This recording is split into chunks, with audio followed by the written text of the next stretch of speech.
The views and opinions of this program are those of the host, guests, and callers. There is substantial risk of loss in trading futures and options, which you should carefully consider prior to trading. Today's episode of Market Talk is brought to you by Growmark FS. Keeping up with the latest in ag is a challenge, to say the least, but there are experts nearby ready to help. You'll find them at your local FS.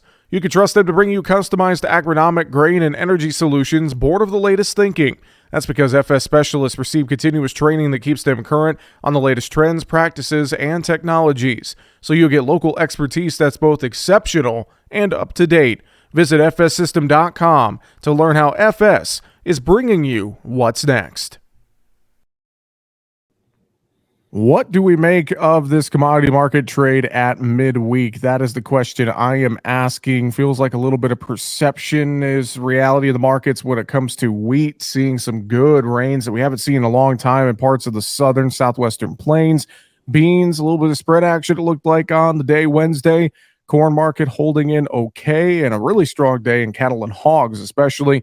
Here to talk about it with us, we welcome in Mike Zuzolo, Global Commodity Analytics. Mike, always great to catch up with you, sir. And the way I mentioned it, it started off, it felt like Wednesday, a little more of a friendly tone. But then as those forecasts verify the wheat market, felt like wheat, as we've talked about many times, is our leader, up or down. And it felt like wheat kind of weighed on things in the grains for the most part on the day Wednesday. Yeah, second day in a row. That kind of surprised me, Jesse. I like the way you line that up with the perception versus the reality when it came to the rainfall. I've been talking to clients and subscribers all over Kansas this past week, and say clients in Wichita are saying it's over if we don't get rain. Clients north of Hayes are saying just about the same thing. Crop insurance agents already out there in that part of the country. And yet you do get some clients that are maybe south of Colby, closer to Garden City, getting 1.5 inches, and they feel like they can plant corn. Not saying much about the wheat. They're saying they can plant corn, though. And so I think the trade was expecting a big rain. The models forecasted that. I was surprised, especially the second half of the day, when both the GFS, but especially the Euro model, came in and said, wait a minute, Kansas may not be getting as much.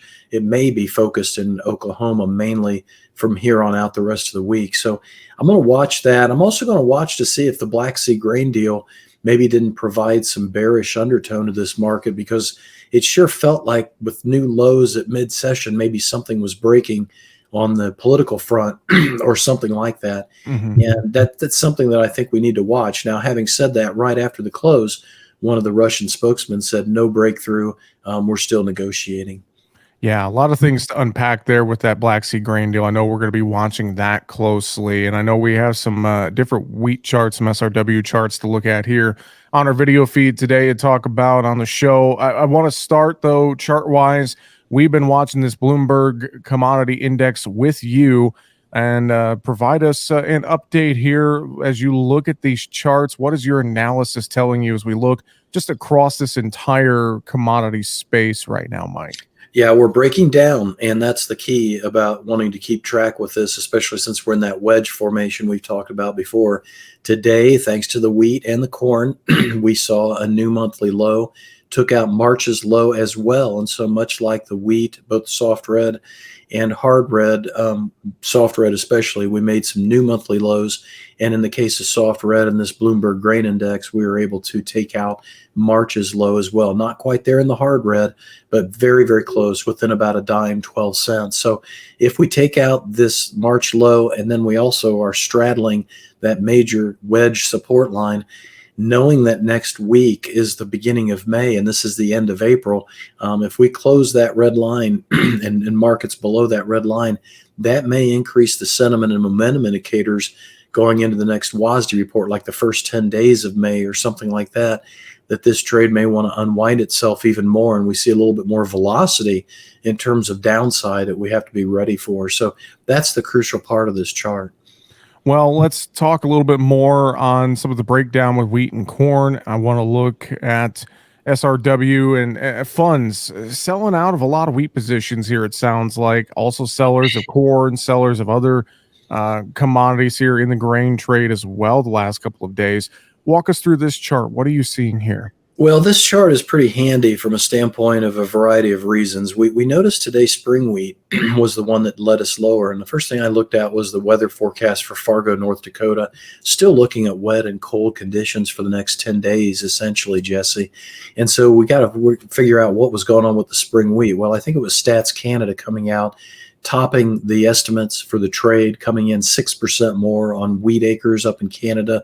27 million, a big number, and that's the highest since 2001. And so this chart would suggest to me, well, maybe the spring wheat goes down because the funds have been long, but the soft red wheat maybe stays kind of firm, or we see spread unwinding and we don't need to go down as much in the soft red. And I think we did see that to a degree, but I also notice in this chart that we are now a net 102,000 short futures and options in SRW, not including what we've done this week since Friday, essentially, or since last Tuesday.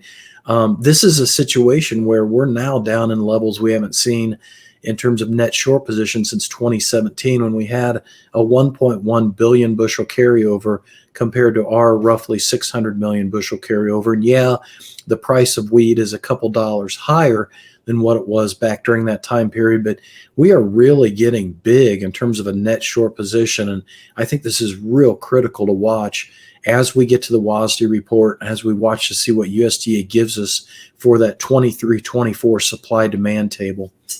Well, also tied in with this, Mike, how about the spread between corn and SRW futures here? Let's look at that lead month. And, we talk about wheat being our leader, up or down. What are you seeing here? And what stands out to you? Because to me, I look at the corn market especially. I know we broke through some support levels here in recent sessions, and now we're kind of holding above that 540 mark in new crop. We're testing 6 in July corn, which is going to be, coming up as the front month here fairly soon. So tie that in with wheat here and looking at this chart. What kind of stands out to you when you look at this spread between SRW and corn? Yeah, the key with what you're talking about, I think, Jesse, is the delivery coming up here in the May. And we have broken the spread down. And yes, we had that Chinese cancellation to start off the week, and that was a real negative demand feature.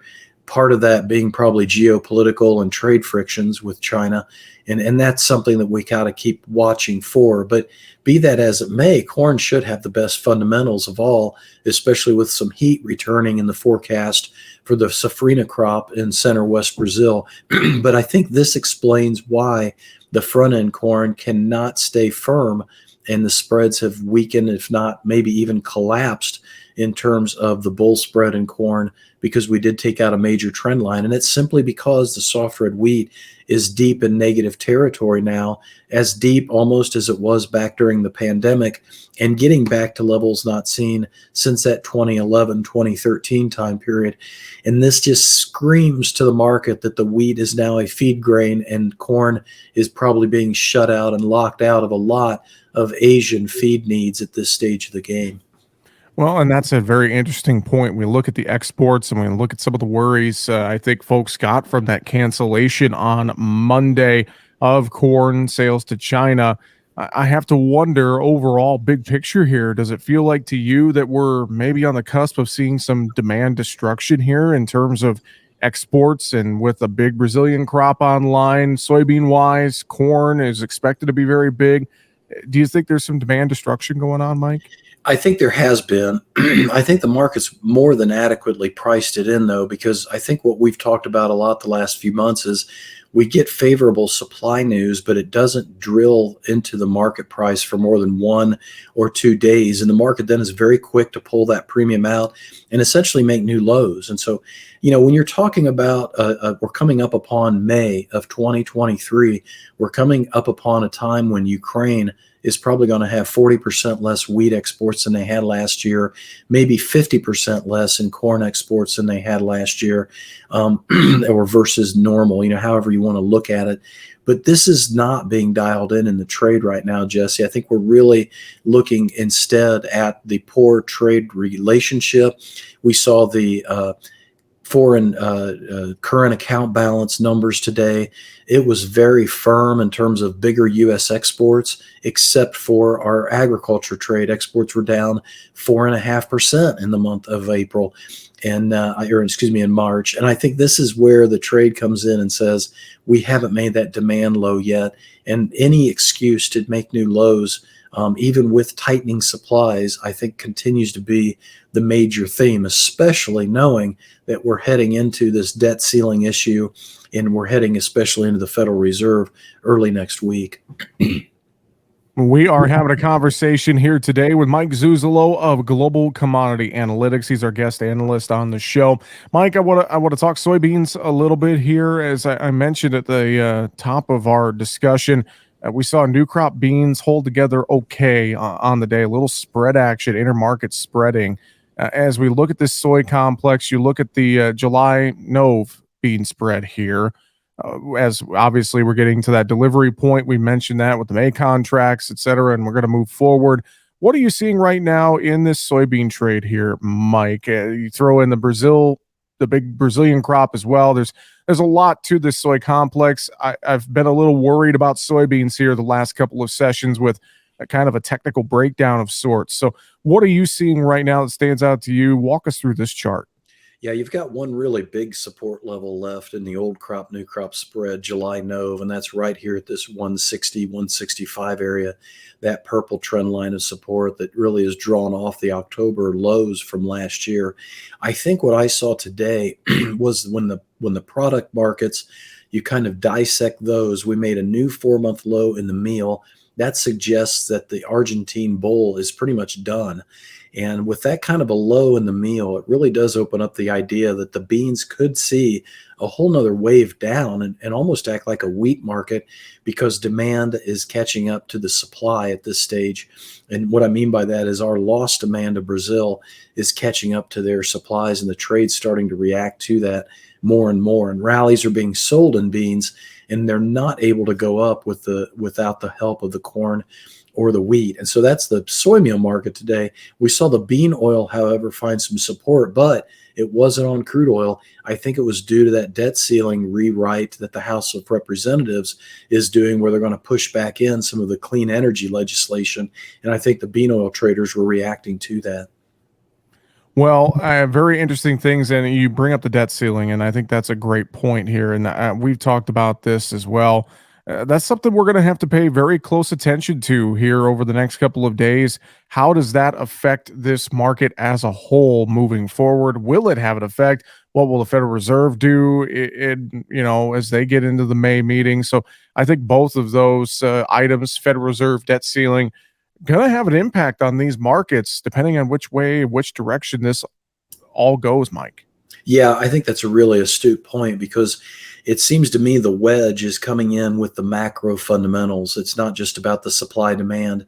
And it goes back to what would happen. What would the scenario be if we did see the debt ceiling go nowhere? We come up against our debt limit come June, July. And at the same time, we have next week the Federal Reserve say we're raising a quarter point, but we're done for now. We're going to wait to see how fast inflation can fall because the trend is falling at this stage, and the producer price index is falling pretty dramatically at this point, and we're not getting as strong a jobs numbers as we have been over the course of 2023 since the start of the year. So what would happen if both those two things came in? I've got to think, Jesse, that would be kind of the death knell for the dollar. We go down to 100 on the dollar index. We actually plumb through it, and the dollar becomes a defensive market, kind of like what we're seeing in the wheat right now. That could completely flip our second half of our marketing year in terms of a risk-on attitude by the trade at some point and bring our demand back. And I think that's a real possibility now that we've gotten this far down the stretch with this debt ceiling not being negotiated and worked out between the two parties. Well, Mike, let's talk livestock a little bit here before we wrap things up today. I want to start with the hog market. I was hoping we'd see a little more technical follow through yesterday after a good day Friday, Monday. Didn't really get it, but then wow, I look at the market midday on Wednesday, and we got some of that move. So I wonder, are we maybe rounding out a bottom here in this hog market finally after so many weeks? What's your thoughts there? I sure hope so. I was really impressed with the fact that we had a cold storage report yesterday afternoon. It showed 10% less beef than a year ago, 10% more pork than a year ago, Jesse. And I thought, boy, if that doesn't restart and reignite the cattle hog spread trade, I don't know what will. And we didn't reignite that. And we didn't see any kind of movement in the cash market that I could tell. And we still have a cash index at the mercantile exchange, $6 to $7 discount to the May futures. So this could be that fun short covering and that seasonal low, that elusive seasonal low you and I have been talking about for several months now. Well, and over in the cattle trade, I wonder maybe a little spillover support from hogs, but also this cattle market. It feels like we're kind of at a point here, a intersecting point, so to speak, just with the way this trade has been shaping up. Can we make another leg higher? Have we reached a short-term top? I think there's a lot of questions that we're watching here. We're watching cash, watching so many things right now in this cattle trade, just to see if we stay choppy or go either direction, up or down right now. Yeah, I think a deeper correction could be in the offing if we don't see the cash market develop here, because April futures does go off the board here at the end of the week. June takes over. Yes, June's at a discount, but June typically has a tough time picking up the slack of where the April goes off the board. So I think we really are, as you say, at an inflection point here with cash still driving the bus. And with coming off of that 182 plus level in the cash markets late last week and not really being able to generate much more than 175, 177 chatter in the Southern Plains this week, seems like it's a more cool market, and Packers are maybe a little bit more in the driver's seat. We'll see. I think by the end of the week, we'll know a lot between the April expiration and what the Packers actually do.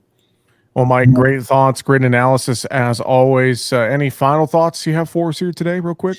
No, just go to globalcomresearch.com and sign up for a free trial. A lot of information coming out, a lot of neat research. I think it might really help you.